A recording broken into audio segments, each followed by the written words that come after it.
దేశంలోని ప్రధాన నగరాల్లో ఆఫీస్ స్పేస్ కు చాలా డిమాండ్ ఉంది. 2025 తొలి 9 నెలల్లో దేశంలోని 7 నగరాల్లో ఆఫీస్ స్పేస్ వినియోగ రేటు 4.2 కోట్ల చదరపు అడుగులను అధిగమించింది.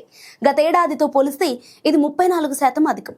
ప్రధానంగా గ్లోబల్ క్యాపబిలిటీ సెంటర్లు, టెక్ ఆధారిత కంపెనీలు ఇందుకు దోహదపడ్డాయి. ఆఫీస్ స్పేస్ వినియోగంలో 99.5 లక్షల చదరపు అడుగులతో బెంగళూరు టాప్ లో నిలిచింది. తర్వాత స్థానాల్లో ఢిల్లీ, ఎన్సీఆర్లో 82 లక్షల చదరపు అడుగులు, ముంబై 66 లక్షల చదరపు అడుగులతో ఉన్నాయి. మొత్తం లీజింగ్ లో ఐటీ అనుబంధ రంగాల 27% వాటాతో ఆఫీస్ స్పేస్ డిమాండ్లో అగ్రగామిగా కొనసాగుతుండగా కోవర్కింగ్ స్పేస్లు 23%, బిఎఫ్ఎస్ఐ 18% వాటాలతో ఉన్నాయి. ఇక గతేడాదితో పోలిస్తే ఐటీ రంగంలో 1% తగ్గుదల నమోదైంది. గ్లోబల్ క్యాపబిలిటీ సెంటర్లు కీలకమైన డిమాండ్ డ్రైవర్లుగా ఉద్భవించాయి. 2025లో ఇప్పటి వరకు స్థూల లీజింగ్ కార్యకలాపాలలో 40% కంటే ఎక్కువ వాటా కలిగింది. సో బెంగళూరు, హైదరాబాద్, చెన్నై, పూణే నగరాల్లో జీసీసీల ఏర్పాటుకు డిమాండ్ అధికంగా ఉందని చెప్పాలి.